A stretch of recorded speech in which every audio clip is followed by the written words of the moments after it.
All right. Well, I think we're ready to begin, and let's look at our layout here. We want to do the obvious and essential from this chapter. So, if you're reading this chapter for class, you might comb through this episode for obvious and essential, for subtle points but crucial to the story, and then our key passages and our lingering questions, the things you might land on to think more deeply about this chapter, or at least things that have engaged our mind in this chapter and the broader story. If you're teaching this episode, these are things we think work well in class. We've tried them, and they're things you might focus on as well.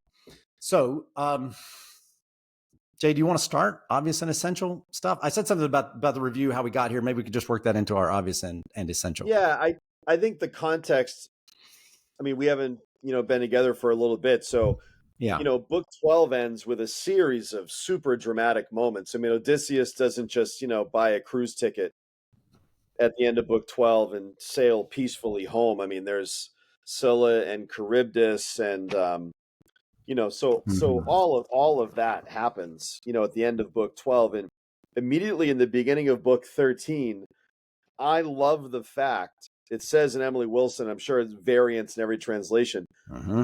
We are very occasionally are reminded of the framed tale nature of this, the Forrest Gump, Princess Bride sort of framed tale that, books 9, 10, 11, and 12 is just Odysseus telling the Phaeacians, his backstory, or the version of the backstory that he wants them to know about. Yes. And right. So we begin with book 13. They're all held spellbound. I mean, it's not like they bought this in a bookstore. This guy is just a guy. They don't know anything. And he tells them about Polyphemus, and he tells them about Circe, and he tells them about traveling to Hades and Odysseus and Scylla and all of this. And any one of those things would blow us away. And he tells them in a sequence. So, and what we know about the Phaeacians is they have no experience in war. They're sort of like, maybe they go to the gym, but they're not warriors. You know what I mean? Right. So they play sports, but they've never killed anyone. So added to that is sort of like most of the readership of the Odyssey hasn't killed anyone. And I think that's important. And from what I know, people that I know that are veterans that have read this have been moved extremely differently than people like me. And I acknowledge that. And people like me are like the Phaeacians. Like, this is like listening to science fiction. Like, we've never done this, Well, I think the beginning of 13 is the shock nature of having heard the Odyssey from Odysseus. And I think that's just an okay thing to say. That's an okay thing.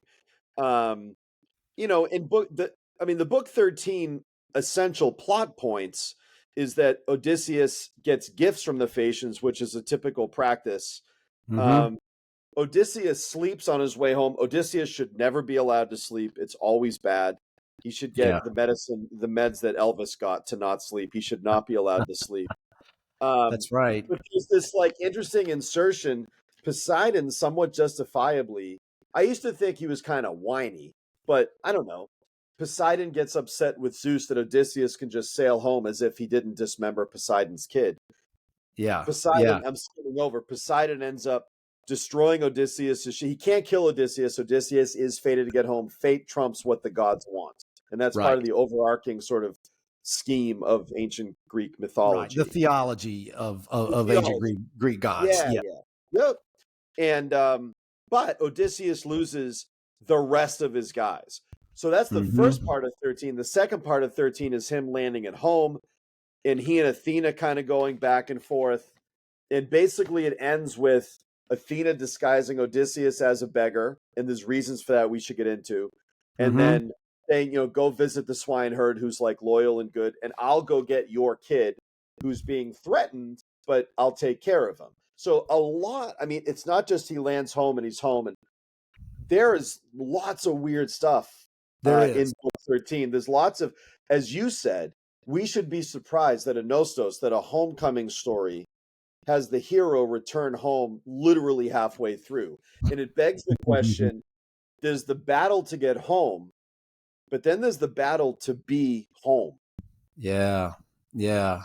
And I think Homer's really honest about that. I don't want to constantly say it's just like a soldier. Like it's not that simple, but I think Homer's No. aware that there's war struggles, which Odysseus endures in the Iliad.